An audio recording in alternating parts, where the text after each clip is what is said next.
How am I going to cram all that into my brain? It's not impossible, which is why you use a system. And so that's what this presentation is about, is the system. Okay, we're going to go into the system, and that system involves 3 basic questions. What can I see on the bird? Okay, obviously the bird. What can I see? What can I hear? And then what is the current situation? All right, and that's context. Location, date, time of day, habitat, behavior, all those things involve context. So what can I see? What can I hear? And what is my situation? Those 3 questions, okay, those are the basic ingredients of bird identification. And we can visualize it using this, the 3 keys to bird identification. These 3 keys unlock the door to bird identification, which is a super lame metaphor probably, but it helps, okay? Little tricks like this help with learning. I need tricks all the time to remember things. So little tricks help with learning, okay? So use the 3 keys. What's visible, what's audible, what's the context? You use those, and you will find yourself growing better and more efficient at bird identification, okay?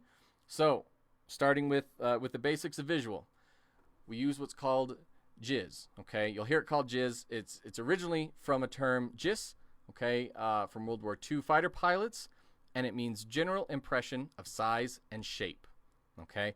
And so looking at this bird on the screen, even though it's just a silly graphic, you should be able to tell me what kind of bird that is. Maybe not to species, but you should at least be able to tell me, okay, hey, that's a such and such. Then I won't give it away. You can throw it out in the comments if you have a guess as to what kind of bird it is. Again, maybe you can't get it to species, but it gets you a starting place at least, okay? So use the general impression of size and shape, okay? Then we go up what I call the rainbow stairway to bird heaven, which is identifying tough birds, okay? And so you start at the bottom with shape, then size, and then you add in field marks, and then if there's sound, use the sound, okay? Some people learn sound a lot easier than others, so maybe sound takes place of one of the earlier ones for you. Then you take in the context of habitat and behavior, okay? And it leads you to tough bird identifications like this accipiter, okay? And an accipiter is a type of small forest hawk. So the accipiters are one of the toughest ones to identify. And if we follow these steps, again, this is a stairway, or it's the 3 keys, however you want to look at it, follow the steps to bird identification, okay? Use these strategies to identify birds, okay? And yeah, looks like a goose, because it was a goose, right? I mean, even though it was just a silly graphic from, a PowerPoint builder, you could tell what it was, right? Using general impression of size and shape. Okay. Some more basic shapes. So let's apply that. Let's apply just starting with shape. We know shapes, okay? We know more bird shapes than maybe we even consciously realize we know. So, for instance, we already talked about the accipiter in the top left corner. There's a couple more birds here that have very distinct shapes, and we can identify them usually, to a certain level. And one of the birds even gives us a little bit of context, right? There's a bird in what clearly is like a marshy habitat with some cattails. So there's some context even in that silhouette. But the other ones, there's one bird with a really long tail that has a long, deep fork in it, almost like a pair of scissors, okay, aka the scissor-tail flycatcher. There's another waterfowl type bird. Obviously, a bird in a wetland habitat with big long legs is going to be some type of wading bird, right? So a heron or egret. And then the other bird there is a bird where the bottom part of the bill extends past the top. And again, using those shapes, what's obvious in a shape, even though you can't see a single feature on that bird, you can just see that shape being obvious with that lower bill, okay? And so all of these things allow us to identify birds quickly, okay? So we start with shape. start with shape, and then we go on to our next one, which is size. All right. Another shape here. These birds, if we add in field marks, you can see we've got some brown and white speckling on both of these birds. But their shapes give us very different impressions, and you can probably tell pretty quickly. One is an owl, and one is not. Okay. So left bird is a short-eared owl, and you can see it's an owl because it has that big, broad head and thick-necked appearance, right? And the bill kind of looks like it's more sunken into the face, even though it's really just a product of the amount of feathers on the face. It looks like it has a much more rounded face than the bird on the right, which is a rough-legged hawk. Okay? So use shape, because field marks sometimes, if you don't use shape first and you try to depend on field marks, well, if you see two birds with brown and white speckling, you're going to be flipping through a guide for a long time. Okay? All right, so then go to size. So when you go to size, a lot of bird identification teachers out there like to use three common birds that you are used to seeing. Almost everyone should be used to seeing to some extent. Okay? And those three birds are the house sparrow, the American robin, and the American crow. Okay? So when you think about, hey, I just saw a bird, was it smaller than a house sparrow? Was it between a robin and a crow? Was it larger than a crow? Okay? And that's helpful because when we go to our field guide, so I'm going to go back to me now. When we go to our field guide, okay, so I pull up handy dandy Sibley here. Okay? And this is very general terms, okay? There's always exceptions. But most birds that are larger than a crow are at the front half of your field guides, okay? And again, I recommend certain field guides because they're organized in a way that make this useful.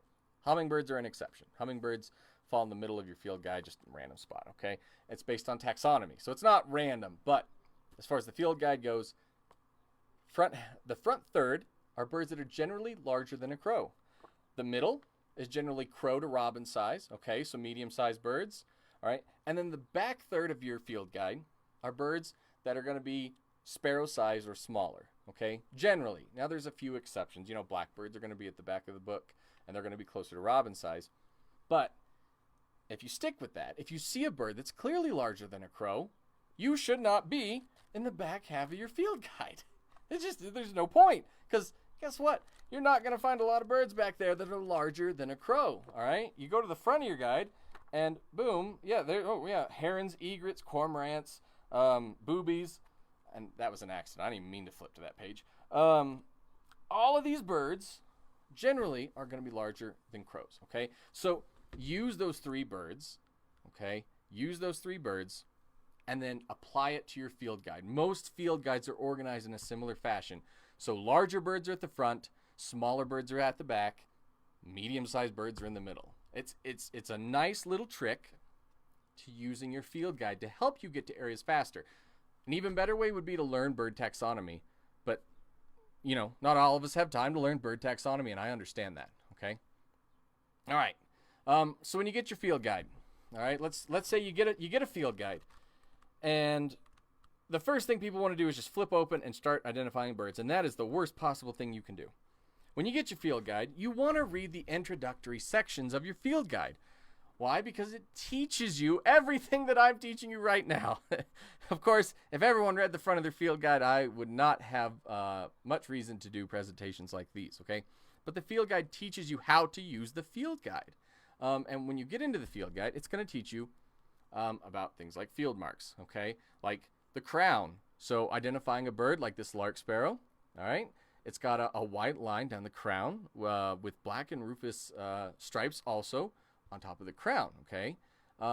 It'll teach you, bird topography. So the supercilium, another piece of bird topography. It's that stripe above the eye. The mailer. And of course, there's many names for this. You'll hear submustachial, so submustachial stripe, mustachial stripe, submailer stripe, mailer region. You'll hear so many terms. But again, if you read the front of your field guide, it tells you how to use your field guide, okay? And so then, when you see something and it says, it's got a white mustachial area. Well, if your front of your field guide tells you what the mustachial area is, it'll all make sense. And it won't be ridiculous like this is. Okay. And then it'll talk to you about other field marks, of course, across the body, not just the head. Chest, nape, wings, etc. Okay? All right, so sound. Even if you can't identify a bird sound immediately, they're still very helpful because it can often help you find the birds. Also, you know a lot more bird sounds than you realize. Like a wild turkey. Almost everyone knows the wild turkey. And thanks to my father, I can do a pretty spot-on wild turkey. And here it is. Go, go, go, go, go, go, go, go, go. If I did that in a room full of people, they would be like, hey, that sounds like a turkey. Of course, it sounds like a human turkey, but still, sounds like a turkey. People know the turkey sound. You know a lot of bird sounds already. You might just not connect the two yet because you're just getting into bird identification, and that's okay. Take your time, go slowly, learn bird songs as you're able. And again, start with birds you know the song of, and then grow from there, okay? It's not a race. We're all in this learning together, okay? Now, some people like to use mnemonic devices to memorize bird sounds, and that is great. That's something I like as well. And so, you got birds like caw, caw, caw, which of course is an American crow. Of course, then you've got birds like which is the common raven. And then you've got birds that go caw, caw, caw, which is the fish crow. And that's getting into a whole nother level of sound identification that we're not going to go into. But use mnemonic devices like these. Chickadee-dee-dee. Obviously, that's going to be a chickadee, right? Says its name in the mnemonic device you use, okay? The potato chip, another mnemonic device. Goldfinches say potato chip often when they fly, or that's the device that people use to remember that. And they look like a potato chip, okay? And the flycatchers, which are hard to identify by sight, all give lovely songs that bird lovers, for some reason, have quickly associated with beer. So, quick 3 beers for the olive-sided flycatcher, and then when you get into the trails flycatchers, they've got their own fizz beer, and not everyone will use these, okay? And field guides won't necessarily use these. So, use what's helpful to you, okay, and adapt what's in the field guide to something that works for you, okay? Not everyone learns the same. Not everyone has the same memory. Use what's helpful to you, okay? All right, we're halfway through, and we're going to go a lot faster in the second half. So everyone stretch like this sandhill crane, all right? What you can't see is this male threw up a root ball, and he threw it up in the air trying to impress a female, and as part of their courtship, and so he's watching it right now, so you can't see it off the photo. But make sure you stretch. We shouldn't be sitting for this long. We should all be out bird watching, actually. And if it wasn't storming here, that might be where I would be, okay? And if the storm is gone by the time I'm done, that's exactly where I'm headed. Of course, I'll have to get out of my shorts and slippers because what you can't see is I am absolutely rocking the shorts and slippies today because why not? Okay, context. Let's get into context. One of the first things about context you can consider is habitat, okay? Things like location and date, that should be obvious to you, all right? And if you don't know what day it is, join the rest of the flock because a lot of people don't know what day it is right now. But habitat is something, consider it, all right? Where do birds occur? Birds need some very basic things. They need food, water, shelter, right? Find those, you can find birds. And then consider, what does that habitat consist of, right? If your field guide says, this bird generally is found breeding in, mature coniferous forest, and you find it, out in the middle of a desert, well, maybe you need to reconsider what you're seeing, or you're making a notable sighting, okay? So consider all of those things when you consider habitat, okay? And finding them in the habitat, again, look in those places of need and comfort. All right? Again, you're not going to find a canvasback in the middle of Saguaro Desert. And if you do, send me a picture, because that is something I have got to see. I need to see more canvasback in Saguaro Desert. So consider habitat when considering an identification. Use context to help you. And yeah, you're going to get birds that are doing things that are unusual for their species. Okay, they're out of range, they're out of habitat, unusual behavior. All of those things are great. But a large percentage of the time, it's a bird that you would expect to see doing a behavior you would expect to see it doing in a habitat you would expect to find it in. Okay, so consider the common ideas first, and then work your way towards, if it doesn't meet any of those, why doesn't it? And then you can work your way into the identification. Okay, obviously, birds at a feeder, you're going to see pretty regular birds at feeders. You know, you're not going to see a snowy owl sitting on a feeder frequently, but you will see chickadees and finches like evening grosbeaks on feeders quite frequently. So if you see a bird at your feeder, consider your common feeder birds first. And most common feeder birds follow the guide rule of sparrow-sized or smaller towards the back of the book.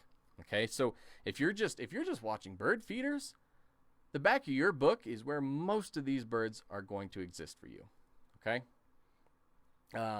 you know, you're not going to find Lapland longspurs and snow buntings in the middle of a lush forest. You're going to find them out in the middle of some really harsh tundra-like habitats. Okay, you know, open fields, snow-covered, you know, ice-covered fields, all of those things. So consider your habitat and what the bird generally likes to be in. All very important.